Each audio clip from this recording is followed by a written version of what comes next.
इसको दरअसल vertical drilling for rescue नहीं कह सकते, दरअसल एक बोरिंग है।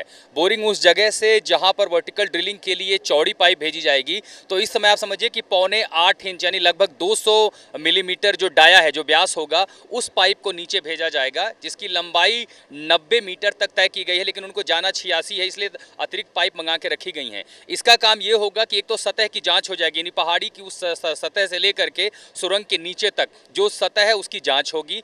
बीच में कैसा ढर रहा है, किस तरह का स्ट्रक्चर है, कैसा पत्थर है। दूसरा याद रखें, चौड़ी पाइप भेजने में दिक्कतें ज्यादा होंगी, लेकिन जितनी पतली पाइप होगी, जितना नैरो होगा, उतना आसान होगा ये ड्रिलिंग। तो अभी ये करके देखा जा रहा है कि उन तक किसी तरह की मदद पहुंच पाए। दूसरा, ये 6 मीटर से 6 इंच से थोड़ी ज्यादा चौड़ी होगी। तो अब ये कोशिश की जा रही है कि कुछ फीट नीचे जाने के बाद सतह को पढ़ा जा सके, क्योंकि ज्यादा कंपन, ज्यादा बड़ी कैविटी खतरा हो सकता है। तो ये कह सकते हैं कि वर्टिकल ड्रिलिंग का जो पहला स्टडी पार्ट था, जिसे बोरवेल बोरिंग कहा जाता है, वो काम शुरू हो चुका है। सुबह 5:15 बजे कार्यवाही शुरू हुई थी।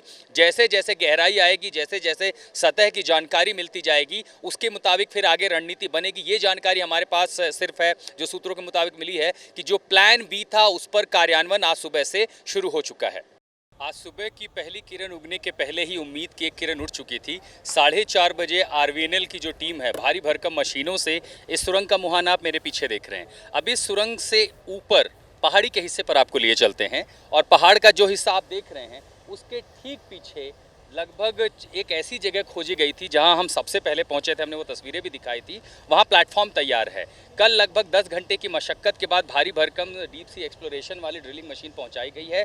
आज सुबह 4:30 बजे उसने वहां बोरिंग का काम शुरू कर दिया है। अब आपने पिछली रिपोर्ट देखी कि कैसे वो बोरिंग दरअसल एसेस करेगी खतरे को। दरअसल भारी भरकम ढर्रे में एक पतली पाइप को बोर करके नीचे पहुंचाना आसान होता है, और इससे क्या होगा, एक तो जियोलॉजिकल स्ट्रक्चर जो पहाड़ का वो समझ में आएगा, मलबे की स्थिति समझ में आएगी। इस बीच आप यहां पर देख रहे हैं जो शोर है, ये सिर्फ वेंटिलेशन पाइप का है। अंदर जो बीती रात डीआरडीओ की प्लाज्मा कटिंग मशीन आई थी, भारी काफ़ी ज़्यादा तापमान पैदा करती है, वो अंदर हिस्से को काट रही है। लेकिन समय से काफ़ी हम पीछे हैं। अब तक ऑगर ब्लेड के जो हैरो ब्लेड्स हैं वो निकले नहीं हैं। तो अभी मैनुअल ड्रिलिंग जो बात है वो मुझे लगता है कि अभी दूर की कौड़ी है, शायद वो संभवतः आज शुरू होगा, नहीं होगा कोई नहीं जानता।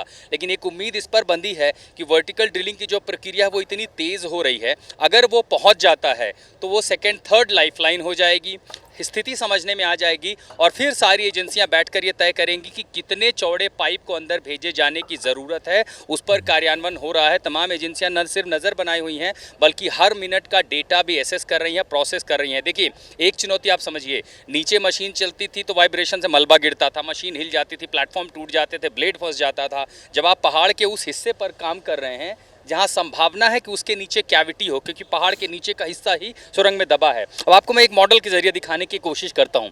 मसलन ये समझिए कि 18 फीट लंबी पाइप है, ये सुरंग का हिस्सा है। यानी आप समझिए कि इस मिट्टी के नीचे यहाँ ये सुरंग है, लेकिन ऊपर की ये सतह है जो नापी गई है कि लगभग 86 मीटर है। अब ये जो मशीन है, इस तरह की लंबी पाइपें, इसको यहाँ से भेजना है। कच्ची मशीन में ये आराम से रोटेट करती चली जाएंगी, इस तरह से, बिल्कुल इसी तरह से। लेकिन अगर नीचे सरफेस आया तो उनको और समय लगेगा। और एक बार जब आप एक गहराई तक पहुँचते हैं तो आप नीचे के हिस्से पे पहुँचेंगे, और तब ये देखना होगा कि इस हिस्से से आप नीचे जो हिस्सा है 360 डिग्री में आप ये देख पाएंगे कि वहाँ स्थिति कैसी है, रॉक कितने हैं, बीच के हिस्से में जो ये लेंथ होगी यहाँ से लेकर के यहाँ तक की, इसमें किस तरह का स्ट्रक्चर है, लोहा कितना है, पत्थर कितना है। और जब ये काट लिया जाएगा तब इस पाइप का, यानी अभी आप इसकी जो रोटेशन देख रहे हैं, सर्कमफ्रेंस देख रहे हैं, ये 200 मिलीमीटर है, हो सकता है ये 700 से 800 मीटर हो। और फिर इसी तरह इस पाइप को ड्रिल करके उसी जगह उसकी चौड़ाई बढ़ाई जाएगी, और जब यहाँ आप समझिए कि मजदूरों तक ये पाइप पहुँच गई, तब इस हिस्से पर रिंच मशीन लगा करके एनडीआरएफ के लोग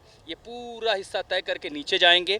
और फिर जल्दी से आशुतोष ये भी बता दीजिए, अब तक आप ये समझ रहे होंगे कि इसमें भारतीय सेना, बीआरओ, ग्रेफ, एनडीआरएफ, एसडीआरएफ, लेकिन मजदूरों की टुकड़ी, यहाँ लोगों को खाना खिलाना, टेलीकॉम केबल बिछाना, सब कुछ मेंटेन करना, पुलिस वालों को मिला लें तो ये संख्या लगभग 2000 की वर्कफोर्स है। क्योंकि ये जानकारी कैसे पता, ये जानकारी पता चलती क्योंकि इतने लोगों का खाना यहाँ आसपास बनता है। ठीक है, लगभग 2000 के लोग कुल मिला के जुटे हैं। ठीक, आशुतोष बहुत बहुत धन्यवाद आपका। आप नजर बनाकर रखिए, दोबारा आपसे संपर्क करेंगे, वापस आए आपका रुख करेंगे।